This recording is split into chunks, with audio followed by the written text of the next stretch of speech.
نو خوږو دوستانو د ورډز پارټیا د لغتونو برخه ته هم ښه راغلاست درته وایم. د ورډز پارټیا د لغتونو په برخه کې اول لغت ته ځیر شئ. د اول لغت تلفظ به څنګه کوو؟ سټاف. تلفظ یې څنګه کوو؟ سټاف. په پښتو کې معنا څنګه ده؟ غړي یا کارمندان.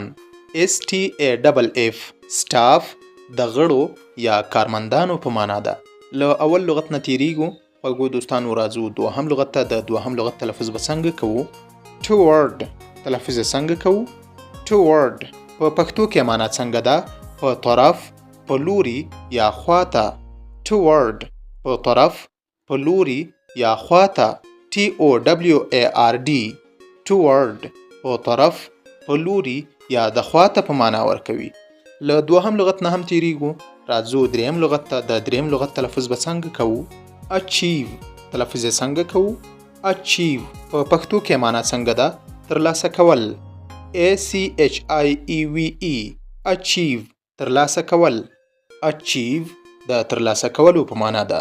له دریم لغت نه هم تیریږو. راځو څلورم لغت ته. د څلورم لغت تلفظ به څنګه کوو؟ already. تلفظ یې څنګه کوو؟ already. په پښتو کې معنا څنګه ده؟ له مخکې یا د مخه.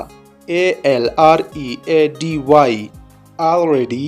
د مخه یا له مخکې. نو خوږو دوستانو له څلورم لغت نه هم تیریږو. راځو پنځم لغت ته. د پنځم لغت تلفظ به څنګه کوو؟ basic. تلفظ یې څنګه کوو؟ basic. په پښتو کې معنا څنګه ده؟ اساسي یا لومړنی. BASIC basic د اساسي یا لومړني په معنا ده. نو خوږو دوستانو له پنځم لغت نه هم تیریږو. راځو شپږم لغت ته. د شپږم لغت تلفظ به څنګه کوو؟ worth. تلفظ یې څنګه کوو؟ worth. په پښتو کې معنا څنګه ده؟ اهمیت یا ارزښت. WORTH worth د اهمیت یا ارزښت په معنا ده. له شپږم لغت نه هم تیریږو. راځو اووم لغت ته. د اووم لغت تلفظ به څنګه کوو؟ destroy. تلفظ یې څنګه کوو؟ destroy. په پښتو کې معنا څنګه ده؟ خرابول یا ویجاړول. DESTROY destroy خرابول یا د ویجاړولو په معنا ده. له اووم لغت نه هم تیریږو. راځو اتم لغت ته. د اتم لغت تلفظ به څنګه کوو؟ entertain. تلفظ یې څنګه کوو؟ entertain. په پښتو کې معنا څنګه ده؟